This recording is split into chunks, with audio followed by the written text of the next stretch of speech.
C'est une drôle de rentrée pour le Rassemblement national. Une drôle de rentrée politique, mais aussi judiciaire. À partir du 30 septembre, le parti d'extrême droite se retrouve sur le banc des accusés. 8 ans d'enquête, près de 7 millions d'euros en jeu, 27 cadres du parti jugés, dont Marine Le Pen qui risque gros. C'est l'affaire des assistants parlementaires du RN. On vous explique.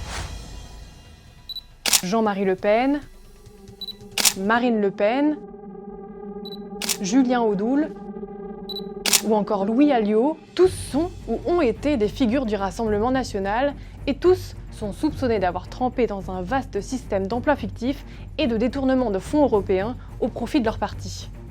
Tout commence en 2015. Le Rassemblement national publie son organigramme et Bruxelles s'interroge.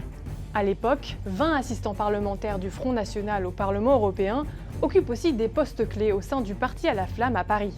C'est par exemple le cas de Julien Audoul, conseiller spécial de Marine Le Pen, mais aussi assistant parlementaire de l'eurodéputée Mylène Troszczynski entre 2014 et 2016. Il faut maintenant vérifier où il travaille en réalité pour le Parlement européen, l'assistant parlementaire ou pour le parti.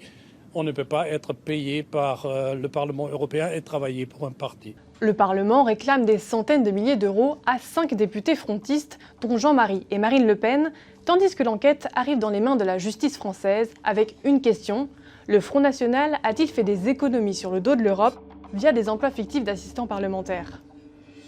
D'autant qu'à l'époque, les caisses du parti souffrent. En témoigne ce courrier adressé par le trésorier du Front National, Valrand de Saint-Just, le 16 juin 2014 et découvert par les enquêteurs.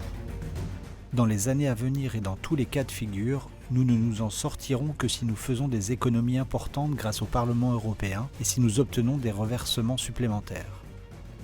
Au total, en 2018, le Parlement européen a évalué le préjudice à 6,8 millions d'euros. Marine Le Pen refuse à plusieurs reprises de se rendre devant les juges et est finalement mise en examen en 2017 pour détournement de fonds publics.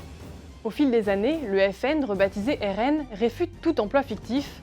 Ils ont fait de la politique avec leurs députés, c'est sûr, ils n'ont pas fait le travail pour l'Union européenne.